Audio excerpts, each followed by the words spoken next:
챗GPT에서 코덱스라는 도구를 발표해가지고 급하게 영상을 준비했습니다. 일단 제가 라이브를 급하게 번역을 해서 같이 한번 보면서 이야기를 해볼까 합니다. Hello everyone and welcome. Software engineering is changing, and by the end of 2025, it's going to look fundamentally different. In 2021, we announced our first model that we called Codex. 예전에 오픈AI에서 코덱스라는 모델을 만들었었는데요. 이걸 이제 바이브 코딩의 원조라고 볼 수도 있죠. 근데 이제 이걸 언급하면서 코덱스라는 도구를 이제 O3를 이용한 에이전트를 만들어가지고 이제 코드 에이전트를 발표를 하게 된 거죠. 한번 보겠습니다. We've really demonstrated what we now call vibe coding. Just a couple weeks ago, we released Codex CLI, which is a local agent that runs on your laptop in your own terminal. You're able to pair with and interact with in a synchronous fashion. Today, we're going to take a step towards where we think software engineering is going, and we are releasing a new system, which is a remote software agent that 원격 소프트웨어 에이전트 시스템이라고 many 하고요. tasks in parallel. We call this system in the grand tradition of OpenAI naming Codex. 네, 코덱스라고 합니다. The thing that is exciting about Codex is that it runs with your repository, your environment on OpenAI compute, so you're able to run many copies of it. So you're able to 네, 그래서 이거를 이제 띄워놓고선 이것저것 할 수 있는데 뭐 로컬에서 하는 거는 그전에 CLI에서 발표한 게 있었고 이거는 그 GitHub 레포지토리를 불러와서 거기서 실행을 하고 그리고 이제 PR까지 커밋까지 자동으로 해주는 것 같습니다. tasks and parallel fire them off, come back to them later, which is something we'll be showing you today. We're rolling this out to ChatGPT for Pro, Enterprise, and Teams users starting today, and 네, 프로 엔터프라이즈 팀 사용자 we'll be following up with Plus 그리고 플러스 에듀 사용자도 곧 and 제공을 해요. ED. Comments thinking about extraneous changes, thinking about the style, so that it's something.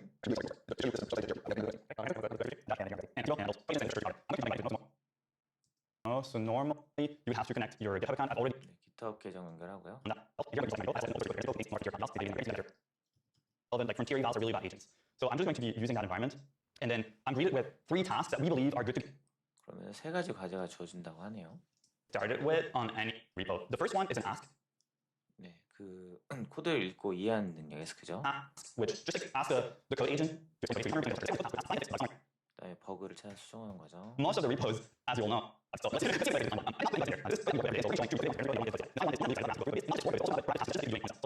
네, 그리고 이제 훑어보는 과정. speak 이렇게 세 FedEx agents 가지예요. working on these tasks. Currently, just in the bag. And what I'm also going to do is one of my favorites is find as many typo and grammar mistakes as you can and fix it.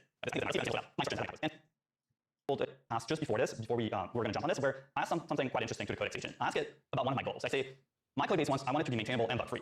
Read through the code, propose some tasks that would help with this goal, and don't overemphasize on to-dos. Like to-dos are everywhere in code bases. Those I know about. I want novel things. And so the Codex agent went through the code base, and in its little environment, as we're going to show you, it found out about multiple things. Let's have a look. One of them here looks like we are having mutable defaults as arguments. Let's have Codex fix that. Definitely fix that. So let's schedule that. Correct variable spelling. I believe this will get fixed as part of the other task, but let's schedule that anyway. And then here there's like a little consistency about how we set timeouts. One time we set it to 120, another time we set it to 60. This Codex agent here has proposed a task for itself. So we are delegating the delegation here, which blows my mind every time. And I'm just going to say make it 120. I think this is like the right timeout here. And let's have it code that for us. And then let's jump into maybe this task here and see the Codex agent at work. So this isn't running on my laptop here. What exactly is going on here and like how does this work? 네, 지금 환경을 만들어가지고 실행을 하고 있고요. 우리 뭐 커서나 이런 도구 사용해보면 알겠지만은 이제 제안을 하고 이제 눌렀을 때 실행이 되는 그런 모습이죠. Great question, Dima. So as evidence from just seeing all these tasks launch in parallel, we now need new agentic coding infrastructure for this world where agents need not only their own GPUs, but also a couple of CPUs. So this runs on OpenAI's compute infrastructure. It's actually, in fact, the same infrastructure we use for our reinforcement learning, and which means, fortunately, even ahead of this launch, has been battle tested on the large 자체적으로 마이크로 샌드박스 이제 버추얼 머신에서 실행이 되고 이게 에이전트 여러 개를 동시에 돌렸을 때 일관성이 유지된다고 합니다. 이제 커서 같은 경우는 에이전트 하나를 돌렸을 때 물론 추가적으로 하나 더 돌릴 수 있긴 하지만 사실 에이전트 여러 개를 돌릴 수 없거든요. 그냥 하나 돌리면 그것만 기다리는 경우가 많은데 물론 뭐 창을 여러 개 띄워서 할 수 있지만 그게 실시간으로 반영이 되지는 않습니다. 근데 이건 나와봐야 알겠지만은 좀 그런 부분에서 멀티 에이전트를 좀 표방하고 있는 것 같아요. policy, and the agent has to be running with so like things like web set,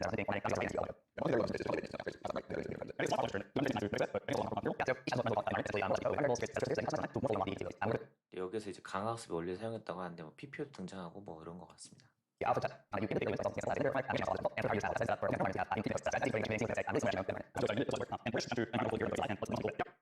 One of my favorite use cases for Codex is its ability to find and resolve complex issues. Even leading up to this launch, I think Codex actually found and fixed a couple of critical bugs in our code. But here we're looking at the Codex CLI, which people 실제로 이거 만드는데 코덱스를 이용해가지고 버그를 좀 잡았다고 해요. So we've got a bug report from the user here. Basically, when they have file names and special characters, the diff command in the CLI shows up with an error message. And so one of the things we've trained our agents to do is not just like address these issues, but also we've introduced this concept of an agent's MD file. So we know for developers it's extremely important to provide. 이거는 이제 약간의 커서럴 수랑 비슷한 것 같아요. 제가 봤을 때는 이제 개발자들에게 확장성과 모델에 대한 지침 제공하는 건데 이제 .md 파일로 만드는 겁니다. Your ability and instruction to the model. So here, 그래서 이렇게 보면은 그 파일이 이렇게 보이는 the 거네요. special instructions here we asked it to print to ASCII the terminal. I think, does that look like a cat, you guys?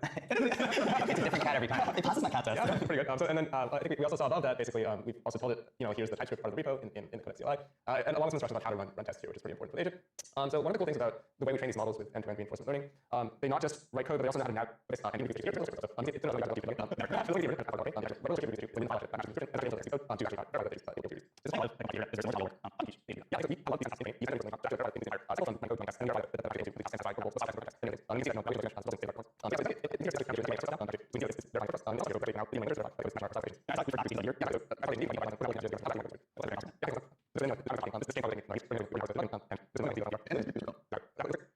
중요한 건 이게 폰으로도 가능하다고 합니다. 왜냐면 이게 원격에서 들어가기 때문에 이제는 PC에서 코딩을 할 필요가 없고 폰으로도 코딩이 가능하다는 거예요. 네, 지금 보시면은 요거는 이제 커서에서 이렇게 수정하는 거나 뭐 GitHub에서 이렇게 뭐 커밋을 했을 때 변경사항을 보여주는 거랑 굉장히 유사하죠. Seems to match here.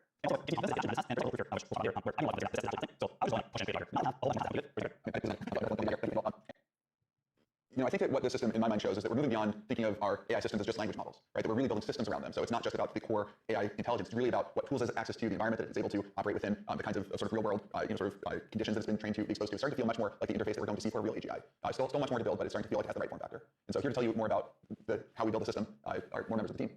Hi everyone, I'm Andre. I work on research and systems for reinforcement learning and coding agents. I'm Katie, I'm on the research team here. I'm Jerry, I also work on research here. If we look back at the history, we've been working on large language models of code for many years already. The first Codex model we have released that powered GitHub Copilot, and it was little more than a smart autocomplete, and I think they have started a revolution of AI-powered coding that we really see take off today.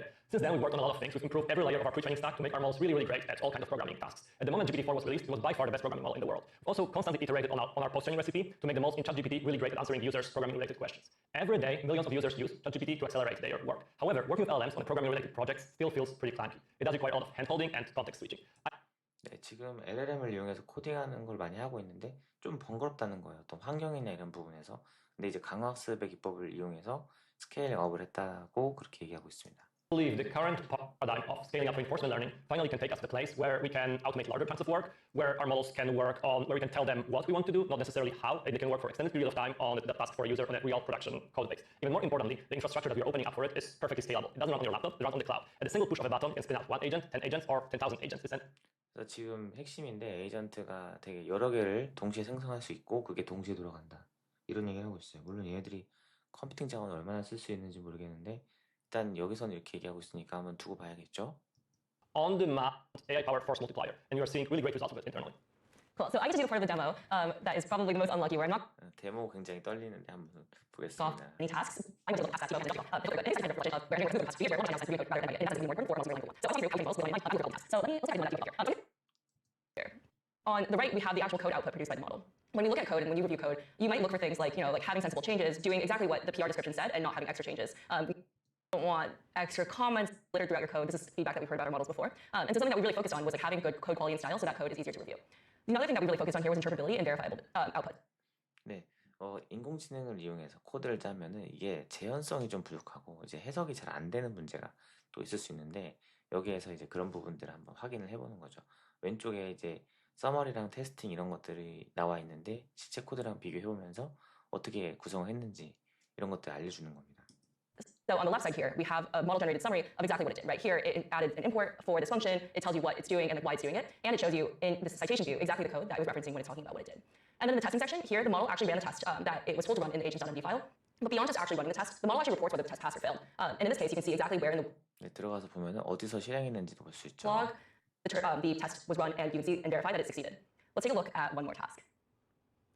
Okay, so here, there's another task that was done in preparedness repo where I can take a look over this model output, and it might pass like the smell test to me initially, but I can see from the model's testing output here that it actually didn't manage to pass the test. And 네, 테스트 통과를 못했습니다. 파이젠틱이 So- 올려놨어요. I'm looking here, and it looks like it might be something with like a missing dependency in environment. Maybe Pedantic's not installed. And 네, 그래서 SPR 이거를 might be something that I check back out to my computer and rerun the tests locally, and 네, 이렇게 오류난 거를 로컬에서 다시 실행을 해본다고 합니다. maybe if I see that this is valuable, this is something I can go back to my environment configuration and reinstall. And ultimately, I think we find Codex to be like as trustworthy, if not more trustworthy, than our own coworkers. I don't have this kind of access to like what Andre did on any given day in terms of like the logs or the actual test outputs. And I think as we move towards this world where AI writes more and more code, this kind of verifiability is going to be really important. So I'm super excited to share this with all of you today. I've been working on this for more than 2 years. Actually, a lot of that time with Jerry. It's been a real blast. And we've been using this internally and seeing a lot of really magical moments start to appear. We're just a little bit how I so we have this much. Doing a lot of coordination work. I haven't 하시네요. 볼게요. Steward as much as I would like. It's not like using code or refactor. And I'll just kick it off in Codex. 그래서 뭐 코딩할 시간이 많이 없는데 아이디어가 있을 때 그거를 이제 코덱스를 이용해 가지고 30초 정도 해보고 그리고 다른 곳으로 돌아간다고 합니다. It's like 30 seconds. It's a very lightweight thing to do, and then I'll go back to Slack or wherever I am. And then later I'll come back, and the task is sitting there, and it's done. And sometimes it's a small task. It's like a simple string change. Sometimes I was ambitious, and I put in a request for like a bigger refactor or some sort of feature. And this by no means works all the time. This is a research preview. We think it's still early days. But sometimes it's like a multi-hundred line diff, and I open it, and I start reading through it, and I'm like, wow, this actually looks like it's correct. And I read through what the model did. Maybe the model ran some tests. Maybe those tests failed, and the model fixed the test failure. I look on the left, and all the little test results are green. And I'm like, this change actually looks really good. Let me open a PR. Maybe I'll send it to a colleague for review.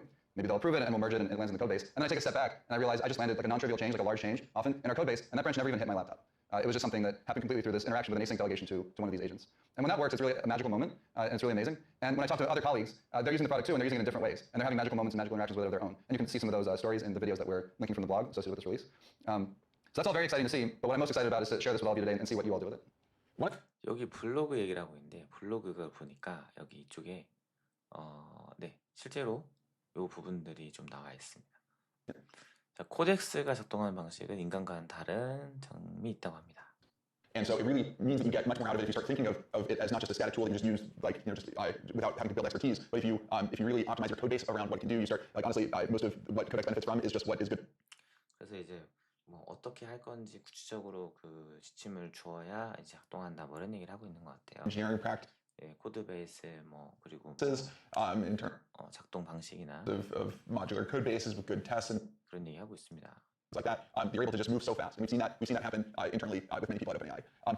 We are releasing this today to ChatGPT enterprise teams and pro users. We're going to have very generous rate limits. We're going to start out without any additional pricing. Over time, as we start to get some feedback and some sense of how people are using it, we'll introduce more rate limits. We'll be rolling out to Plus and EDU users. We'll be thinking about if there's pricing for how to get additional queries. In general, we're just so excited to see how people use it because we've seen every single person at OpenAI uses Codex differently. Now, we're not nearly at the end of this journey. We're very much at the beginning. We're going to continue to improve Codex. We're going to make it be integrated into far more systems, like be there in your issue tracker, 네, API 출시 예정도 있는 것 같습니다. API so that you can have it automatically be integrated into your CI. So if there's a CI error, you don't have to fix it anymore. That Codex takes care of it. We also are continuing to develop Codex CLI, which again is a local agent that runs on your laptop. We're releasing a mini model today, and we're also going to be releasing signing with ChatGPT. 네, 이제 로컬 버전도 있고 클라우드 버전도 있는 거고 제가 아직은 어느 정도 수요가 있을지 모르니까 일단은 프로랑 엔터프라이즈만 사용하도록 하고 그 다음에 네, 점점 풀 것 같네요. To get up and running. Now, if you think about it, there's two different form factors that we talked about. There's the local synchronous on your computer version, but there's also what Codex is of an asynchronous in the cloud, runs on its own computer. And we think that the future is going to be these two systems coming together. Right? What you really want is you want a remote coworker with its own computer, but who can also look over your shoulder. And so you're there typing away, you're working some change, you're like, I want to go to lunch. Codex, can you finish this? It just takes it over seamlessly and runs into the cloud. Or if you have a question about something or you want to pull down a change because your dependency isn't installed or something like that, it all just moves around totally seamlessly. So it's a coworker, it's an intern you can delegate to, it's a mentor, it's a pair programmer, and all of these at once. And so our goal really is to help accelerate the useful work that is done to help it be so there's more. 코덱스가 이제 저의 이제 코딩 동료가 돼가지고 제가 코딩을 하고 있을 때 어떤 특정 작업들을 대신 요청을 하거나 제가 뭐 자리를 비워야 될 때 그때 대신 처리해준다거나 이런 식으로 사용할 수 있다는 얘기를 하고 있습니다. Software engineers in the world so that there's more programming that is done that is useful and able to move forward the world. So we're just so excited to see what we're going to do with Codex. Thank you all. 네, 이렇게 해서 영상이 끝났고요. 살펴보니까 커서나 뭐 윈드서프나 요즘에 뭐 그 외에 또 최근에 제가 뭐 리플릿 이런 것들 사용해봤는데 이제 이런 것들이 점점 대중화되는 것 같고 2025년에 에이전트 시대라고 하는데 이제 코드 에이전트가 굉장히 많이 생기는 것 같습니다. 이제 코딩을 잘 모르시는 분들도 자신의 아이디어만 가지고 있으면 쉽게 도구를 만들 수 있는 세상이 왔고 다만 이렇게 만든 도구를 또 수정하거나 또 편집할 때 아직은 코딩을 못하면 좀 한계가 있어요. 그리고 인공지능이 만든 그 코드의 품질을 좀 신뢰할 수 없기도 합니다. 그래서 돌아가다가 오류가 날 수도 있고, 그리고 이제 심각한 버그로 인해서 큰 손실이 발생할 수도 있거든요. 이제 바이브 코딩이 점점 퍼지고 있는데, 그 과정에서 저는 정말 이 코드를 읽고 해석하는 능력, 그리고 비판적으로 받아들일 수 있는 능력, 그게 되게 중요하다고 생각합니다. 우리 그 2022년, 3년, 4년에는 인공지능이 글을 써주면 이제 글에 대한 비판적인 시각, 그 결과물에 대한 그 팩트 체크나 아니면 틀린 점이 없는지 이런 것들을 확인하는 시대였다면, 2025년이고 그 이후에 지금 시대에는 이제 코드에 대한 부분들로 점점 이 영역이 바뀌어 가는 것 같아요. 이제 뭐 코딩을 하다 보면 그 다음에 뭐 연구에 대한 부분이나 아니면은 뭐 다른 이제 세부적인 도메인에 대한 부분, 뭐 의학이나 뭐 물리학이나 뭐 이런 식으로 점점 그 영역을 넓혀 가겠죠. 일단 지금은 인공지능이 이 코딩에 이 정도까지 들어왔고, 빅테크에서도 많이 사용을 하고 있는 것 같습니다. 네, 오늘 영상은 여기까지고요. 네, 시청해주셔서 감사합니다. 지금까지 인공지능 알려주는 선생님 코난쌤이었습니다. 감사합니다.